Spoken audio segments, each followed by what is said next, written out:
Hello guys, this is Mim. Welcome to my page Bangalalana Mim. আমি ঈদে যে সাদা ড্রেসটা নিয়েছিলাম, এটা তোমরা অনেকে জিজ্ঞেস করছো কোথা থেকে নিয়েছি। তো এটার একটা শর্ট ব্লগ করতেছি। আসলে আমি আমার শহর রংপুর থেকে নিয়েছি। এটা রংপুরের নিশাদ থেকে নিয়েছি।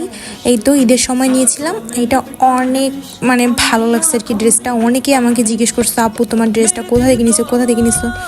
তো এটা আসলে আমি নিশাদ থেকেই নিয়েছি। আর এবার যেহেতু ঈদের ড্রেস, আমি মনে মনে ভাবছিলাম আমি হোয়াইট নিব, এই জন্য অনেক সুন্দর সুন্দর ড্রেস ছিল। নিশাদের কালেকশন যারা রংপুরে থাকো তোমরা তো জানোই, অনেক ভালো হয়। আমার কাছে ভালোই লাগে ওদের ড্রেস। আর অন্য কোথাও ঘোরার থেকে ওখানে যাই, একটা অ্যামাউন্ট থাকে, ফিক্সড প্রাইস, জাস্ট নিয়ে চলে আসি, এই আর কি।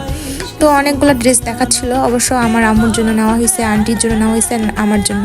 তারপর যেহেতু আমি এবার ঈদের সাদা থিম রাখছিলাম, যে আমি এবার সাদা আউটফিট নিব, এই জন্য অনেকগুলো সাদা দেখছিলাম অবশ্য।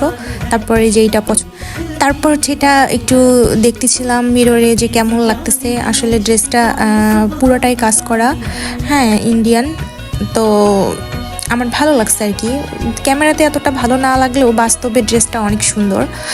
তারপর ড্রেসের দাম জিজ্ঞেস করছো, দামটা বলবো না, দামটা জানতে হলে ইনবক্স করতে হবে। তারপরে তো আমাদের ড্রেস নেওয়া শেষ। যেহেতু এগুলো ইন্ডিয়ান ড্রেস, তা একটু দাম বেশি হবে। আর ড্রেসটা মোটামুটি কাপড়টা অনেক ভালো ছিল, আর স্টোন বসা ছিল, রিয়াল স্টোন। তো দাম মোটামুটি খারাপ নয়, রিজনেবলের মধ্যেই। আর এই তো আমার ঈদের আউটলুক তোমরা তো দেখছোই আগে। থ্যাংক ইউ, বাই, টাটা, দেখা হচ্ছে পরে ব্লগে।